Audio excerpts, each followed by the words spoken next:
Davidson, someone you see around a good amount in this part of the country. I believe he's a regular playing at Nerd Rage games out here at the Open this weekend. I know he has some classic top eights. I'm not super familiar with his resume, but he's somebody that I know I don't want to sit across from. Oh, yeah, absolutely. I mean, you don't accidentally end up in 6-0 in a format as skill testing as Pioneer, right? Absolutely not. Looks like Peter Ingram thought he was on the play. He's wrong. Botanical Sanctum is where Davidson will start. We see our Boreal Grazer putting in a rivulet. Sometimes you just want to show off, go, oh, guess what? I have Choked Estuary and the island. This never happens. And there it is. Estuary untapped for Ingram. Davidson has turn 2 Sylvan Scrying. Making it look easy. Lotus Field. Setting up pretty quick here. Yeah, we may be looking at an actual turn 3 kill over on Davidson's side at this point. And there is the Lotus Field. He's going to sacrifice those 2 other lands and go to Pete Ingram, who really needs some interaction and a way to close quickly. He might be in a lot of trouble already as he plays that island he revealed. Right, and this is scary. If he doesn't have something like a Drown in the Lock or a counterspell in general, he may just be staring death in the face at this point. Looks like we're calling for the floating mana counters as Davidson's going to cycle Vizier of Tumbling Sands. 1 blue floating, untap that field. Draw a card for the cycle. I see a Fae of Wishes among the holding. Here's a Satyr Wayfinder. Green mana off the field this time. So it's going to be 1 green floating as well as 1 blue. Here comes the Wayfinder. Take a look at the top 4. I imagine the Thespian stage would be the ideal find. Oh, yeah. Even if the 2 mana left over at the end to kind of lock out that second Lotus Field. There it is. Thespian stage grabbed and played. Uses that floating mana. Now he's got 2 Lotus Fields. And this is where you are really on edge as Peter Ingram. As he fires off a Fatal Push on a Wayfinder, I suppose you need some cards in your graveyard to dig through time. Right, exactly. This is him just actually trying to use his mana and start building towards that selection spell. Drowned Catacomb, Narset Porter of Veils. All right, this one's actually pretty good against a lot of what the Lotus Peach deck does. Right, so things like Pour Over the Pages just actually get shut off under a Narset Part of the Veils. Start cycling your Viziers, not very good. Right, you're just the world's worst hidden strings. Narset's going to go down to 3 and find a Thought Erasure. And we'll see what Davidson can do about it. It looks like he has a Fae of Wishes. He might just actually have this. It looks like Underworld Breach and Fae of Wishes are in hand.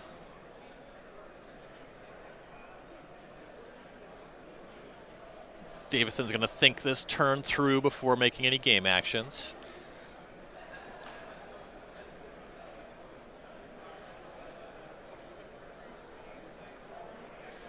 Temple of Mystery, he'll scry 1.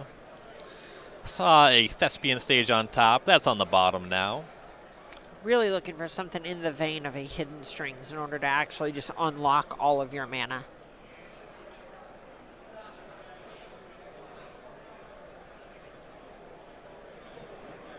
It looks like land, Fae of Wishes, Underworld Breach is the hand, and he'll pass turn.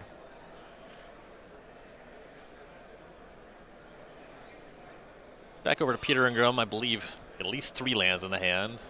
Maybe actually 4. We know about Thought Erasure, which he found off Narset last turn. And there's not a lot of cards in Davidson's hand, so that Thought Erasure is probably pretty good. Right, and Davidson also knows it's there, so this is a spot where he assumes he can rebuild from it, either by having Fae of Wishes grab, say, an Underworld Breach, or the Underworld Breach rebuying the Fae of Wishes. So if there's a specific piece he's missing, like that Hidden Strings, he kind of just can sit on his hands for 1, maybe 2 more draw steps. Narset's going down to 1 for Ingram. Going to go to work sculpting the hand just a little bit more. And this is actually a point where it pays off that Ingram fired off that Fatal Push over on Satyr Wayfinder. He would not be able to just roll this Narset down whenever he wanted to if it was just taking 1 a couple of times. Yeah, absolutely true.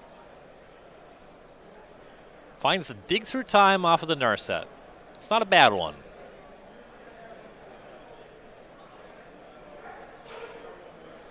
That Thought Erasure will accelerate getting cards in the bin, too. Pretty good setup here for Ingram as he does fire off the Erasure. And we see Botanical Sanctum, Fey of Wishes, and the Underworld Breach.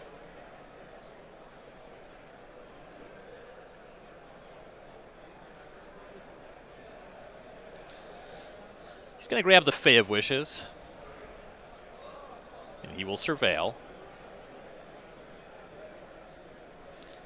He's going to put Mystical Dispute in the bin. Guess everybody's main deck in that one. I mean, it's just so good right now.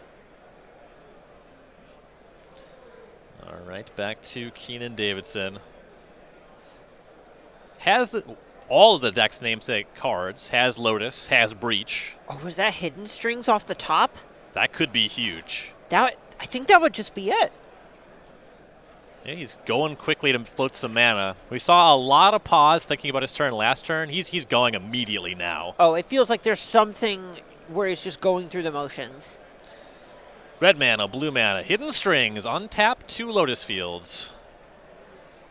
That's going to work.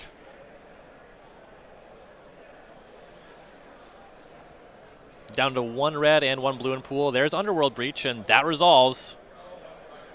So now he gets access to everything in the graveyard. Gets access to that Granted. Has that Hidden Strings there for some untaps. A good mix of cards in the graveyard. Starts with Hidden Strings. That one's going to escape. Has a bunch of blue mana floating. So with that on the stack, it's 5 blue and 1 red. Untap both the fields. That works. Plenty of cards left over to cast this Granted on the Fey of Wishes. Going to use most of the floating blue for that. Going to have to exile some cards to escape. But this is a spot where you just go find Tome Scour, and then you get to go through your whole deck, right? Exactly. And there it is. Pretty innocuous card. Hasn't seen a lot of constructed play before this deck. But there's Tome Scour, Tard himself. 5 cards go into the bin.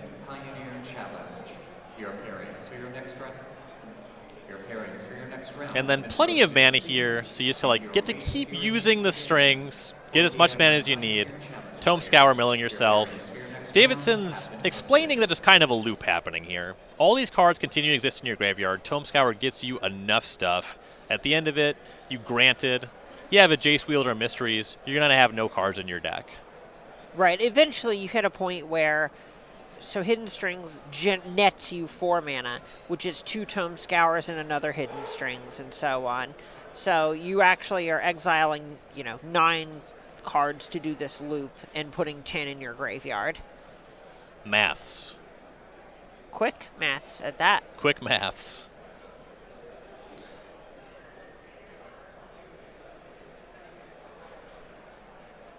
And Ingram is just going to take a look at the deck. I think he knows that what's happening here. We know the kind of deterministic kill through no disruption here. But Ingram does get to see that face-up Mystical Dispute. You probably expect there's something going on in the sideboard, but having that information face-up is of some value to Ingram. Yeah, absolutely, because these decks do generally have a pretty slim sideboard because of how Fey of Wishes taxes that resource. Mm-hmm.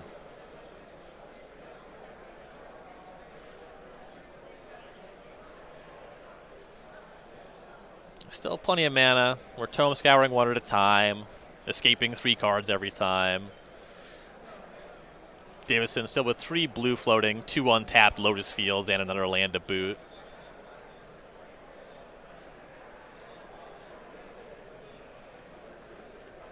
I gather that Ingram has already had lunch.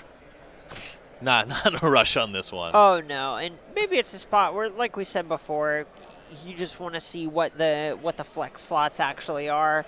If Davidson's going to kill with Thassa's Oracle, then maybe you want to leave like a Fatal Push in or something. Sure. You saw how much fun Ingram was having on his face there. Just time of his life. Look, sometimes you can concede, but why would you concede when you can lose for 5 minutes? The longer you spend losing, the more complaint equity you accrue. Love complaint equity. Been going over a lot of twiddle effects, a lot of redraws. Just saw the 1x expansion explosion milled over for Davidson there.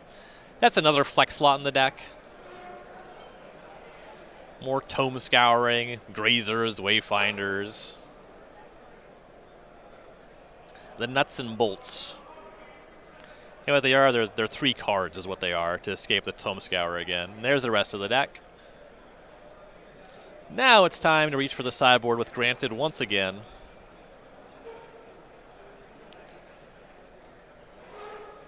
I guess Hidden Strings first. You can make plenty of mana. A lot of cards left over here. Yeah, you might as well just make sure to cover all your bases. Can't take it with you.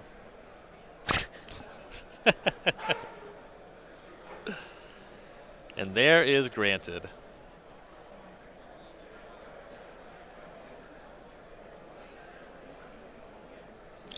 And Jace Telepath Unbound, the Planeswalker Laboratory Maniac. I would like to draw a card. I don't have a library. Please target Ingram with it. Yeah, Narset stops you from drawing an additional card. So, yeah, Davidson just kind of has to pass the turn then, huh? Uh-oh. It's still going to be the matter of Ingram getting the Jace off the battlefield. But, yeah, Narset, some impact here. Oh, actually.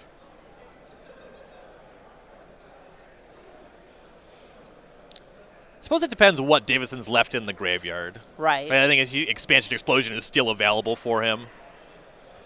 Yeah, so you see him go to work with some Hidden Strings, make some mana. Just needs to do 1 damage to the Narset.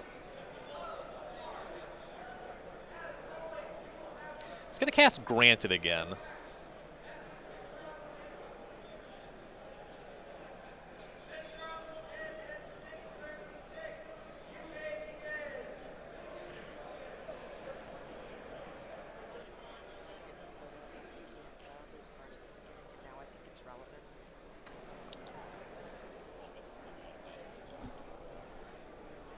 Blink of an Eye found off the Granted. Now this is one I actually saw Paul Muller have a little judge call away from the table earlier about. The question is, if you kick Blink of an Eye on Narset, do you draw a card? The answer is yes. Right. With that, you would. With something like Expansion Explosion, you would not, because Explosion would say take the loyalty off it, but it stays in play until state-based effects would check, which doesn't happen mid-resolution, and it's a whole thing. Well, it looks like maybe Davidson wanted to take a page out of Paul's book, because I don't think he kicked the Blink of an Eye. So the Narset was bounced. It looks like he has a graveyard to draw a card again somehow. But the Blink of an Eye would have done it on its own.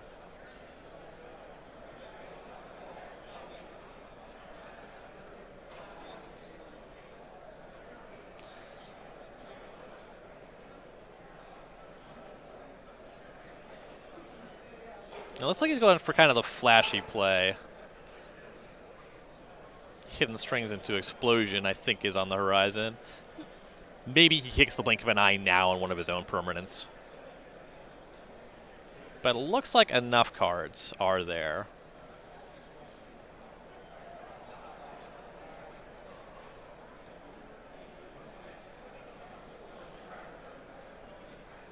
And one last go at Hidden Strings.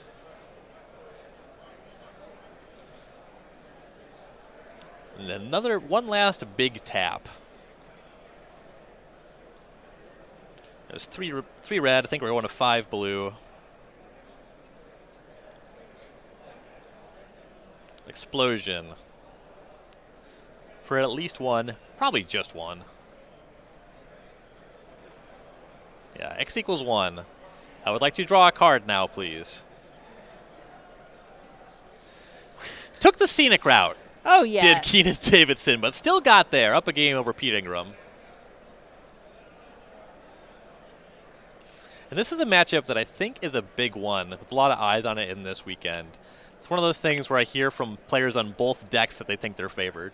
Yeah, and a lot of that comes down to the specifics of the games themselves. And I know that sounds kind of obvious, right? It's Magic after all.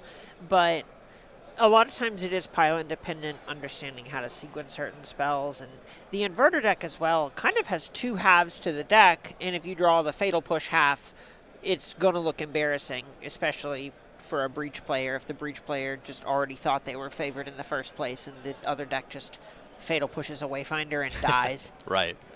And this is where the Mirror Inverter players believe that their strength largely comes from, as Ingram reaches for the sideboard. It's just more functional cards here.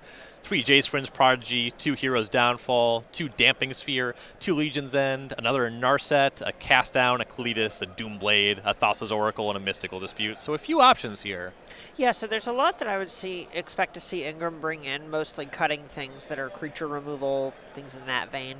Jace Vryn's Prodigy is something that makes all of your hand disruption that much better. Just your proactive interaction in general is going to be great with JVP.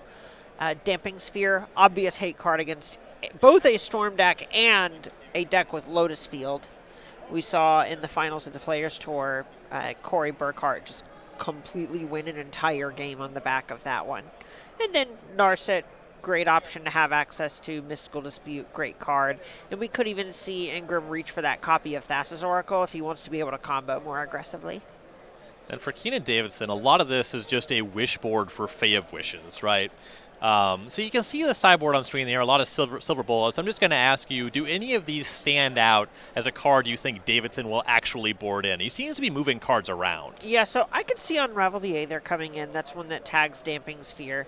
And the other one that I could see is possibly Thought Distortion. That's a card that is just very good at tagging any sort of permission package that Ingram might be trying to lean into. And you're not really going to be able to wish for it. Yeah, granted for Thought Distortion is kind of a big ask. Exactly. Players are comfortable here in their Karnox chairs. Biggest improvement we've had to the feature match area, really ever, I would say. And you could have your own at home, and you can save 10% at checkout if you go to karnox.com/SCG. I don't know. I think the biggest improvement we've had to the feature match area was at, what was it? Baltimore 2019. There was a team event. There were 3 people who graced the feature match area with their presence. The team of, I think one of the last names was Lynn, another was Overturf. Sounds like a nice squad. Yeah, no, they did okay for themselves. Ingram shocked for a Watergrave on 1. That was for an end-stepped opt. So you see a Sheltered Thicket for Davidson. Thought Erasure on turn 2 off a Drowned Catacomb. Get a look at Davidson's hand. Blaststone, Mystical Dispute, Blink of an Eye, Sylvan Scrying, Strategic Planning, a second Sylvan Scrying, and a Thespian Stage. And the big thing here is that Davidson is answer to a copy of Damping Sphere in this blast zone that can't be thought seized, has 2 cards that grab Lotus Field, which means that is kind of thought seize proof, so to speak, has Thespian Stage, and everything else is pretty replaceable. I spent too much money this week picking up Portal 3 Kingdom strategic plannings. Yeah, I'm sure most amounts of money would be too much money for that. Oh, yeah, it's a stupid category, and it was a lot even for that category. Yeah, honestly, I think I like the Commander ones. That's fair. I hate this Hour Devastation one, and Ingram does too. He's going to put that right in the graveyard. Nobody should cast that. It's all about the vendetta. No strategic decision here at all. Not at all. Just know this is not a Gatewatch card. Here's some planning for Ingram, though, as he surveils a Narset to the graveyard. That would communicate to me that he may be land light if I'm on Davidson's side. Yeah, Narset seems really good, right? Exactly. Blast zones the land for Davidson. There's one of those Sylvan Scryings. Lotus Field, no big surprise there. Who could have seen this coming? Yeah, weird how the card tutored for the namesake card of the deck.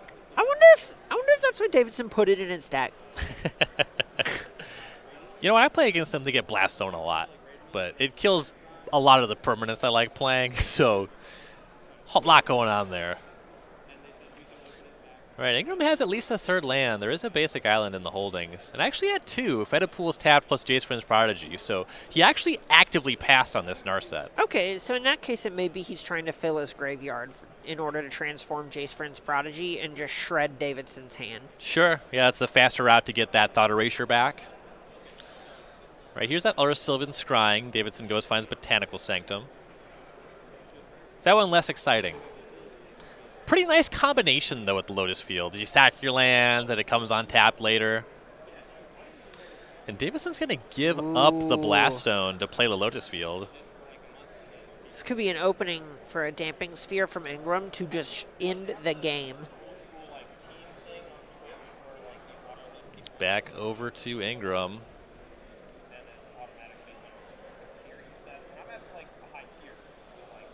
Some options here. Doesn't look like any of them are Damping Sphere. Maybe Jace could help on that front, though.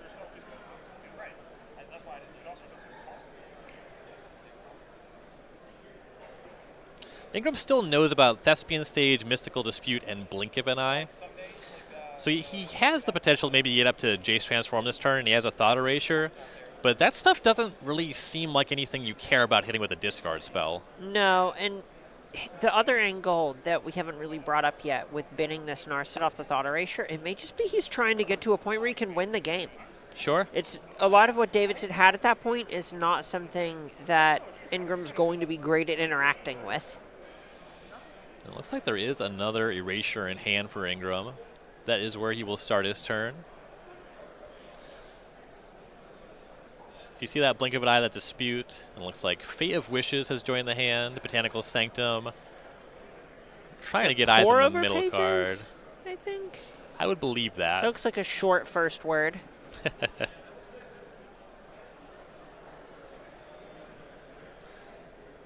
That was Pour Over the Pages, but Fate of Wishes was the take.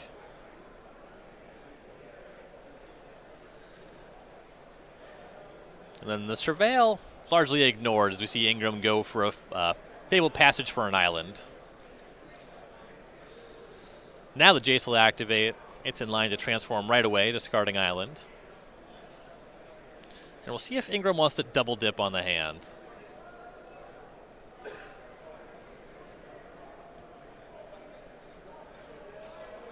Yep, going for that right away. -3 on the Jace. Thought Erasure on flashback.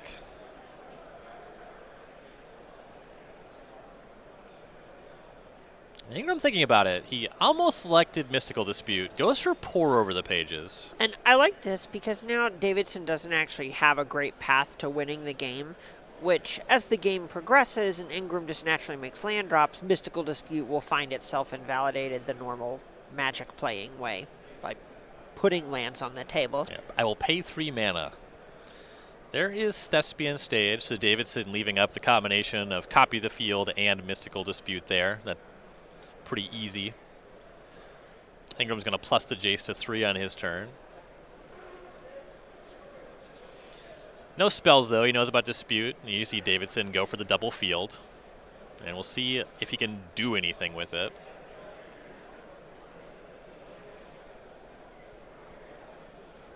Strategic planning off the top is a start.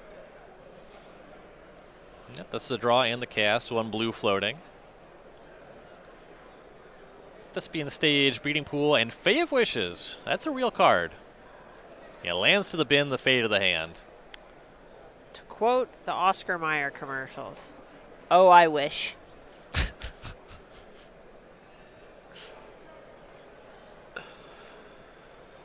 You have left me at a loss for words. Have you never wished that you were an Oscar Mayer wiener? I know I've said those words, but I don't think I ever meant it. Well, everyone would love you. Right, that's the song. It's literally the song. Well, I think it's closer to a documentary, but sure. Ingram's going to cast an op, scry to the bottom, draw. Here's Thoughtseize with 3 mana up. Ooh. Big draw. Yeah. Gunning for that Fate of Wishes that Davidson found, likely. Yeah, we see the hand again. Some stuff he knew about. Fate of Wishes.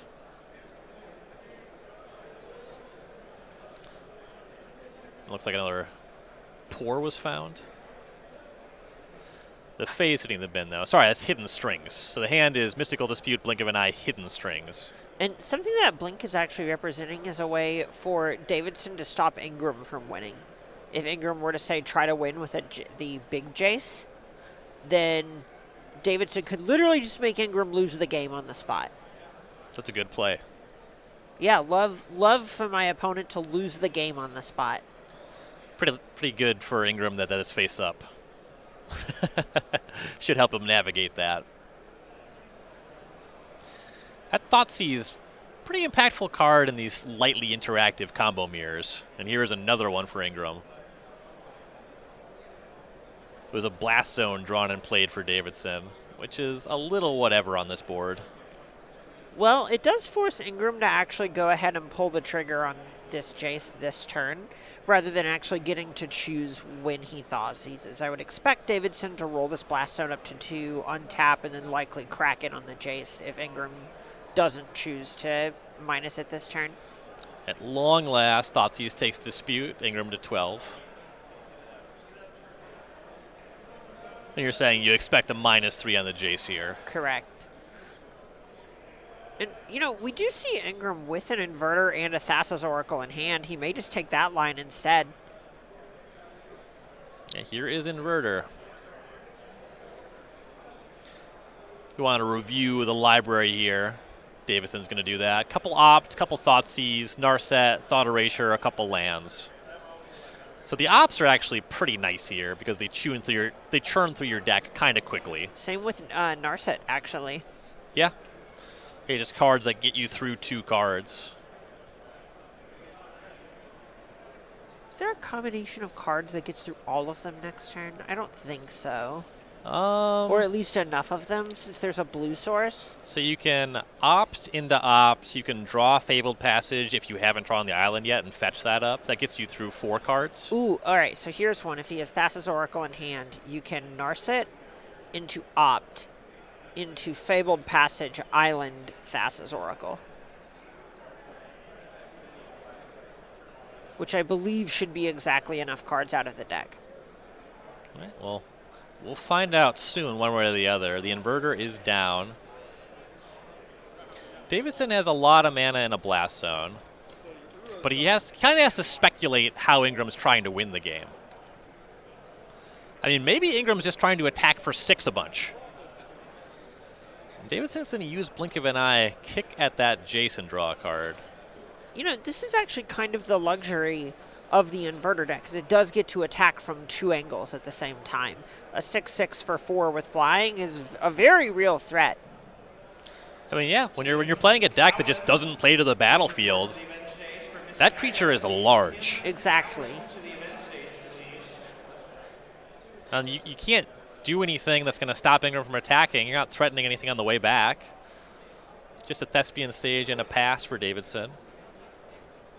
And now we'll get some insights onto the long-term planning for Ingram here. We know he just picked up that Jace again off of that Blink of an Eye. He's going to play an island and play Jace again. And Inverter beatdowns are coming in. Davidson to 14.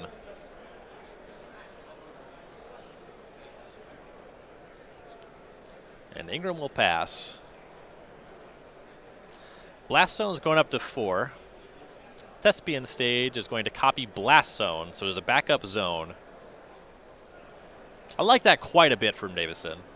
Oh, yeah, this is the spot where now Ingram's actual resources total are finite. You'll see this in some other games where if there's a small deck size, both players just plan to make specific cards exchange with other specific cards. We see Davidson doing that here, where he's kind of thinking, all right, well, if I can check this box and this box, then I don't know if Ingram can actually win the game anymore. Yavimaya Coast is the land for turn for Davidson. Ingram's going to attack once again with the Inverter. Davidson goes to 8. We see Ingram opt. Going to go to the... Think about where he wants to put it. He's looking at the scry right now and looking at the size of his deck. And after that review, he's still thinking about it, but he has now kept it on top. Here's a Thought Erasure.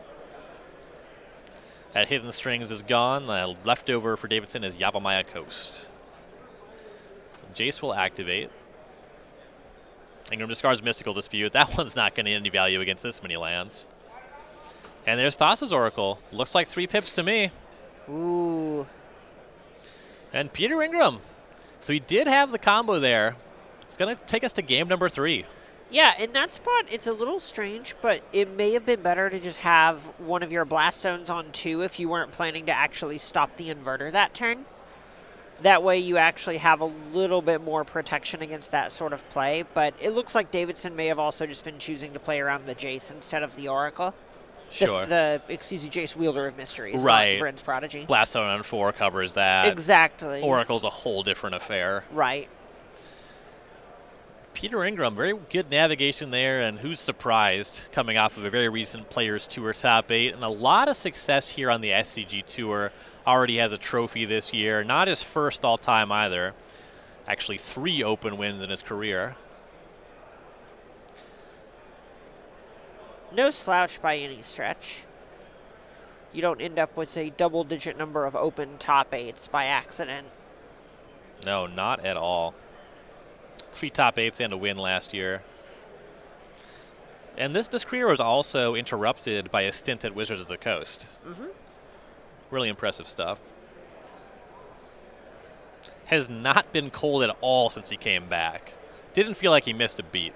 No. It felt like he came back, spent about a month shaking the rust off, and then was right back at it again and decided, I didn't really get to win anything while I was at WotC. Maybe I should... I think I'm just going to mess around and do it again.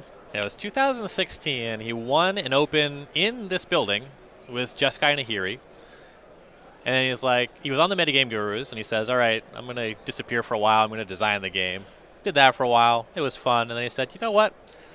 I liked playing and winning a little bit more. Yep. Seems to be pretty good at doing that. Both players go into 6 and are deciding game 3 here. This is something that the Inverter deck is going to feel a little bit better about because it needs a lower quantity of resources to actually win the game. And most of its game plan is actually just reducing both players' resources. Yeah. Lower resource needs. Also, both players mulliganing. Ingram's the one with the Thought Seizes. Definitely some things to like on his side here. Being on the draw with the Thought Seizes as well. +1 card. You think there's any matchups in Pioneer? Like in the Dimir Inverter mirror, do you think people have explored being on the draw? It strikes me as a kind of matchup where maybe I'd be into it. I subscribe to the Tom Ross school of thought that nobody is remotely on the adequate level of experimenting with being on the draw. Same. I think... I'm trying to think... One of the matchups I really liked doing it was a Tarka Red in Standard. Sure. Always chose to draw in that mirror. Everything so just traded constantly. Right. You just needed to draw enough commands to actually win. Right. I would take the draw always in the modern Grixis Delver mirror when that was a deck. Never lost a mirror in my life. I mean, sick 2-0 brags. Yeah, both matches. I won both matches.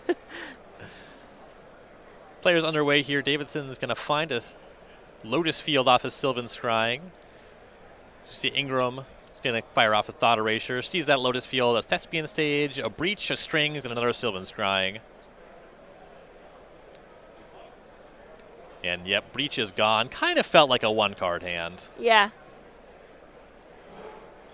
Yeah, whenever you're using any of the hand disruption tools, your goal as the person actually using it is generally to find the piece that your opponent has one of and take that away as to actually just kind of knock their hand out from under them.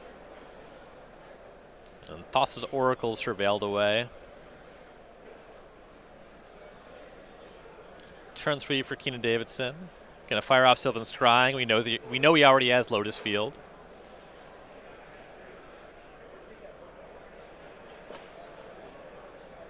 Blast Zone's the find. That makes sense.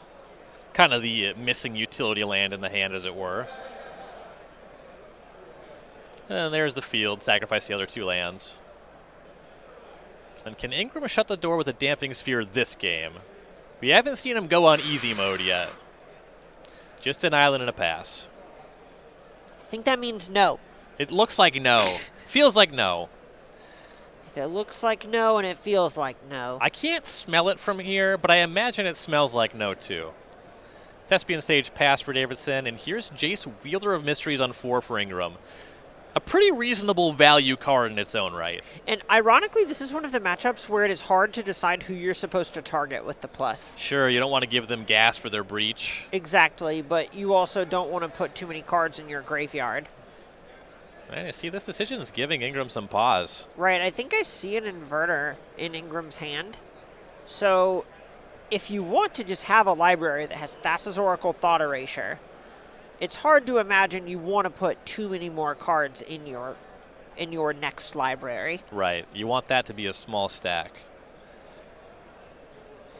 He had a look at Davidson's hand pretty recently. The only spell he knows about is the Hidden Strings. Ooh. Is there going to be no activation pass? Oh, you can't not draw a card, right? The secret 0 ability. I don't have what it takes to not draw a card. Pete Ingram, it looks like he does. He leaves the Jace on 4. This is why Peter Ingram is 6-0 in this tournament and in the feature match area, and we're just talking about it. Yeah. Textbook. Incredible. The downside on both activations is too high. He has the combo rolled up. Why bother?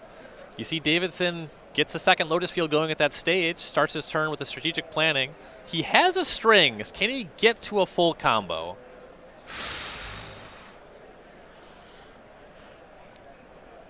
Well, whenever the strategic planning decision is very close, it's usually them trying to figure out if they're trying to play defensively or offensively.